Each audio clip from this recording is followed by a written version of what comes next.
Hi everyone, today we are going to be talking about worksheets on Grid. So let's get started. Worksheets are the building blocks for an enterprise upon which applications are built on. The best way to use worksheets is to create databases or workflows on Grid. Let's start with understanding how you can create a new worksheet and what other cool things you can do with them. So let's say, for example, I want to create a worksheet in my databases workspace. So right here you can see that I have the option of a plus icon which says new worksheet. So I click on this and I can simply name my worksheet here.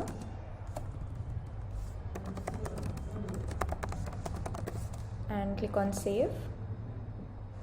So right here you can see my new worksheet has been created. Let's look at a few other cool things that we can do with our worksheets. So when you click on the hamburger menu here, you can see various options that we have. Starting with columns, we already have discussed columns, that is basic columns and advanced columns, in our previous articles. Please visit help.workongrid.com to know more about them. Next up we have is notifications. So whenever you click on notifications, you get a drop down like this. You can add a notification from here. You can define what notification it is, who can see it, what is it all about, and the mode of it.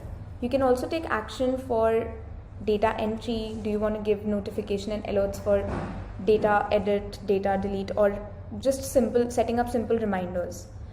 Find a detailed article on setting up notifications on help.workongrid.com.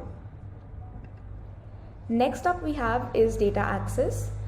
Data access is a very cool and a very useful thing that you can do on Grid. So you can basically filter access in terms of user role, and you can define what you want your user to see and what you do not want them to see. And again, you can find a detailed article on data access control on help.workongrid.com. Do check it out. Next up we have is duplicate. It's very simple to duplicate a worksheet. You simply have to click on duplicate. You enter your new worksheet's name. So let's say machine database 2. You can also select a workspace. If you don't want this worksheet under this workspace, you can choose another workspace you want it in. Let's say order worksheet. And you can click on, if you want to duplicate the data as well, you can click on duplicate. You can check the box and click on confirm. And your worksheet is now duplicated right here. Next up we have is rename and move.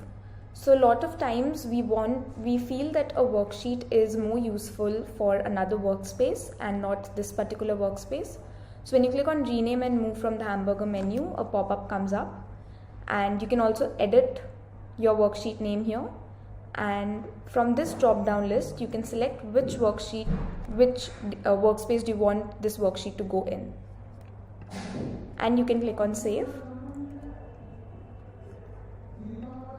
Next up we have is delete worksheet. So we have to be very careful when we are deleting a worksheet, because once deleted we cannot undo this action.